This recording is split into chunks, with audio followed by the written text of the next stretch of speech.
Hey everyone, how are you all doing today? History often dresses kings, queens, and emperors in grandeur silken robes, glittering crowns, and portraits that make them seem larger than life. Yet behind that carefully polished image, monarchs were just as fragile and vulnerable as the rest of us, and nothing exposes this truth more brutally than the way some of them died. While many rulers met their end in battlefields, assassinations, or from the slow decline of illness, others left the world in ways that stripped them of all majesty and dignity. These were deaths that no court painter could immortalize without irony. Deaths that became whispered jokes in taverns, and later, cautionary tales in history books. Take for example, the notorious case of King Adolf Frederick of Sweden. On paper, he was a monarch of moderate importance in the 18th century, not particularly remarkable for his policies or military victories, but history remembers him for something far less regal: gluttony. On February 12, 1771, after gorging himself on an extravagant feast, the king collapsed and died. What made it unforgettable was the dessert. He had consumed an astonishing number of servings of smälla, a rich Swedish pastry filled with almond paste and cream, along with bowls of hot milk. It was indulgence taken to such an extreme that it became his legacy. To this day, Swedes sometimes call smälla the king's death bun. Equally bizarre was the fate of Emperor Charles VIII of France. In 1498, he was on his way to watch a tennis match, when he struck his head on a low doorway.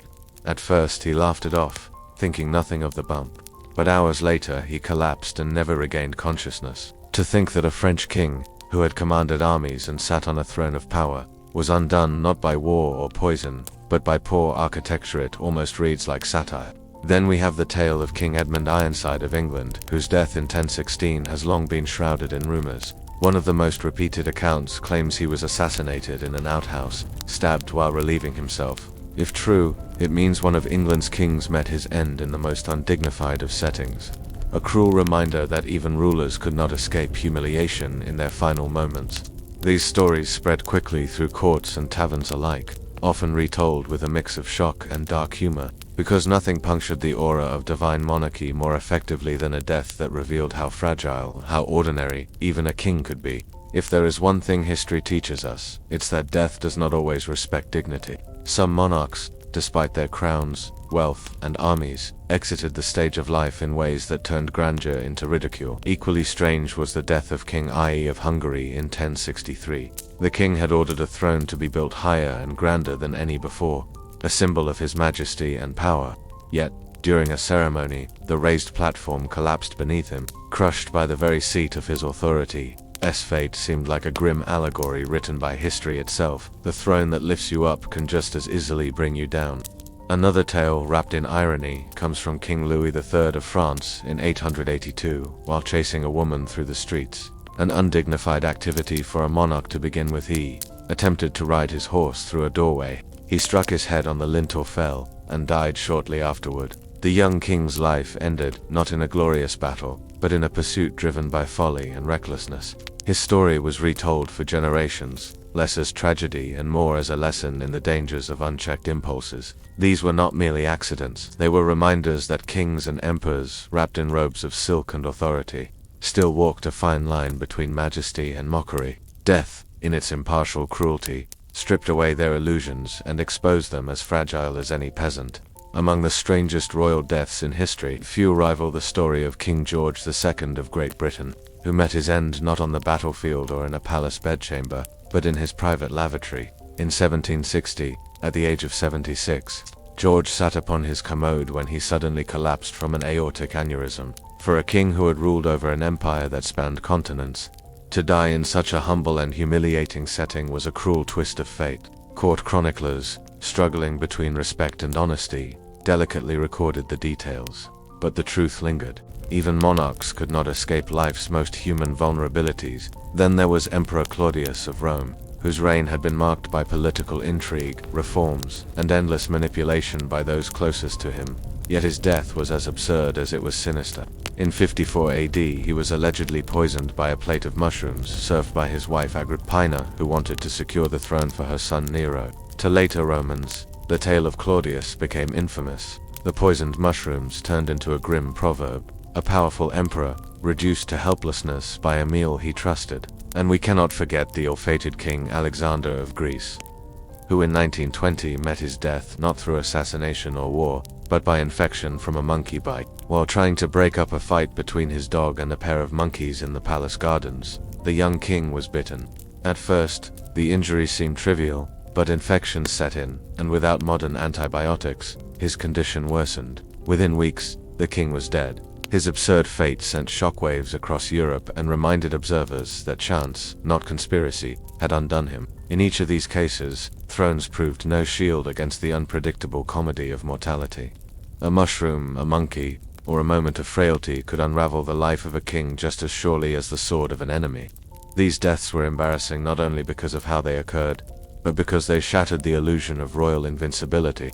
Sometimes, the most humiliating royal deaths came not from bizarre accidents, but from the clash between pride and misfortune. Equally strange was the fate of King Wenceslas IV of Bohemia, remembered not only for his turbulent reign but also for the way his life ended. In 1419, after years of erratic rule, he was found dead collapsed on a hunting trip, possibly due to a seizure brought on by years of heavy drinking. Chroniclers whispered that he had literally drunk himself into the grave. And though his death lacked the theatrical absurdity of others, the shame lay in its predictability. A king undone not by enemies, but by his own indulgence. If some royal deaths were humiliating because of indulgence, others entered history as outright absurd spectacles, moments so strange that they almost seemed written for the stage rather than the chronicles of kings. One of the most infamous belongs to Sigurd the Mighty, a 9th century Viking Earl of Orkney. After defeating a rival in battle, Sigurd celebrated by strapping the severed head of his enemy to his saddle as a grisly trophy. But fate had a cruel sense of irony. The head's teeth grazed his leg as he rode home, cutting the skin. The wound soon turned septic, and within days, the victorious warrior was dead. The conqueror who had defeated men in battle was undone by nothing more than a corpse's final bite. His tale spread across the Norse world, not as a song of triumph, but as a grim lesson in hubris. Centuries later, in 1327, Edward II of England would meet a fate whispered about with equal parts horror and mockery. Deposed and imprisoned after a disastrous reign, rumors spread that he had been murdered in a grotesque fashion by having a red-hot poker thrust into his body, so as to leave no visible marks. While historians still debate the truth of this account, the legend stuck. For his contemporaries, it wasn't just the cruelty of the act but its humiliating intimacy that made Edward's death unforgettable. A king stripped not only of his crown but also of his dignity in the most painful way imaginable. And then there was Charles VIII of France, whose death in 1498 almost borders on slapstick. While rushing to watch a game of tennis, he struck his head on the low lintel of a doorway, eerily similar to Louis III's earlier fate. Unlike the younger king, Charles lingered for several hours before succumbing to his injuries. Chroniclers could hardly believe it. The ruler of France fell not on the battlefield, not by conspiracy, but by a badly timed encounter with architecture. What binds these stories together is the strange theater of their endings. These men lived their lives surrounded by ceremony, wrapped in symbols of divine authority, presented as chosen figures of destiny, and yet their deaths came as grotesque comedy accidents, rumors, and mishaps so undignified that they stripped away the aura of majesty and left behind something painfully human. Some royal deaths were not just absurd, they bordered on tragicomic spectacles that forever stained their legacies. Take Emperor Elagabalus of Rome, notorious for his excesses and shocking disregard for Roman traditions. His lifestyle of hedonism and scandal made him deeply unpopular, and when his enemies finally turned against him in 222 AD, he was murdered in a latrine while trying to hide. His corpse was dragged through the streets and thrown into the Tiber River, an emperor reduced to refuse. The humiliating end was fitting, at least in the eyes of those who despised him. Yet it underscored how quickly fortune could turn against even the most powerful. Equally unsettling is the tale of Emperor Valentinian II, who, in 392 AD, was found hanged in his residence under suspicious circumstances. Whether it was murder, suicide, or accident remains uncertain, but to many contemporaries, the ambiguity itself was shameful. A Roman emperor, supposedly divinely sanctioned, should not have died so quietly, so mysteriously, so pitifully. What unites these stories is not just their bizarreness, but the way they remind us of a cruel truth. Crowns offered no immunity against humiliation. In life, monarchs could command armies, issue decrees, and reshape nations. In death, however, they were often reduced to figures of ridicule. Their names remembered not for triumphs or reforms, but for the strangeness of their final breath. Some royal deaths became so unusual that they blurred the line between fact and folklore, retold for centuries as half history, half legend. These were not just humiliating ends, but stories so strange that they became inseparable from the monarchs themselves. One of the most famous examples is that of Crown Prince Philip of France, the son of King Louis VI.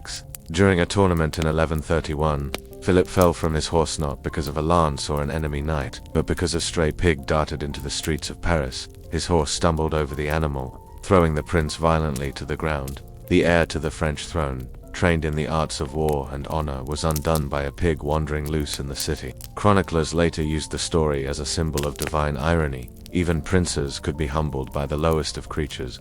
A similar irony surrounds the death of Emperor Valerian of Rome in the 3rd century.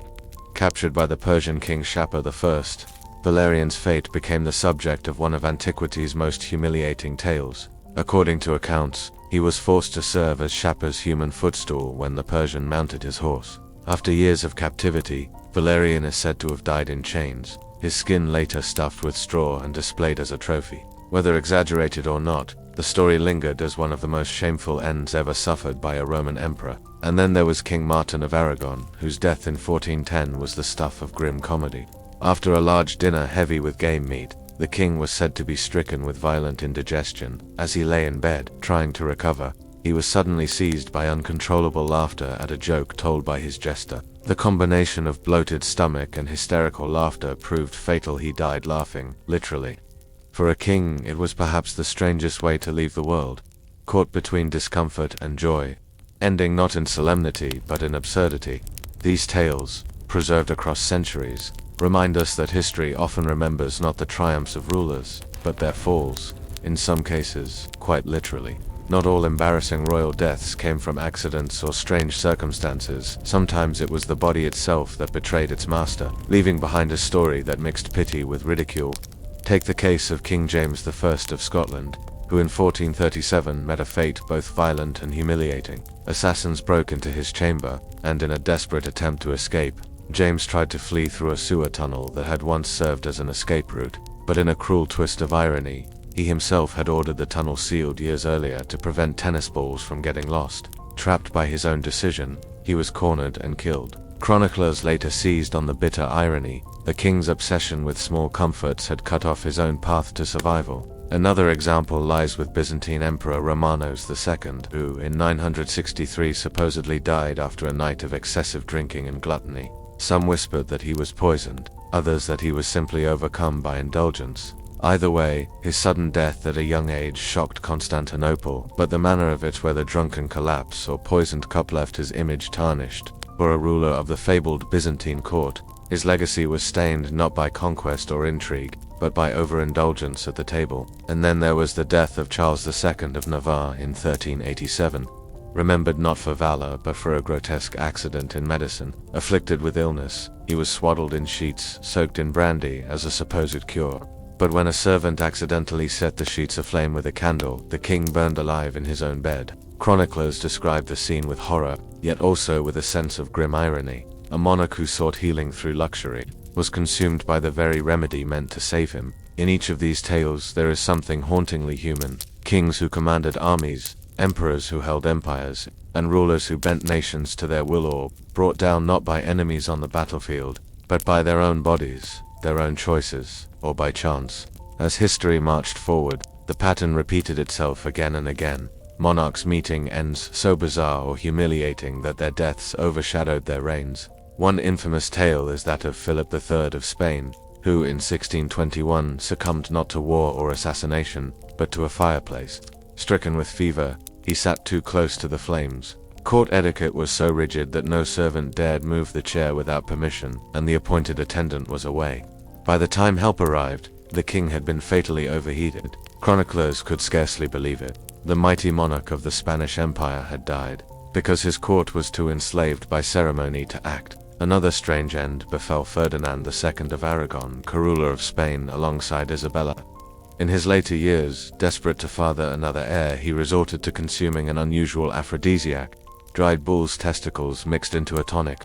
Instead of restoring his vigor, It led to severe complications that hastened his death in 1516. A king who had once united kingdoms and funded Columbus's voyage to the New World was undone not by enemies, but by desperate indulgence in dubious remedies.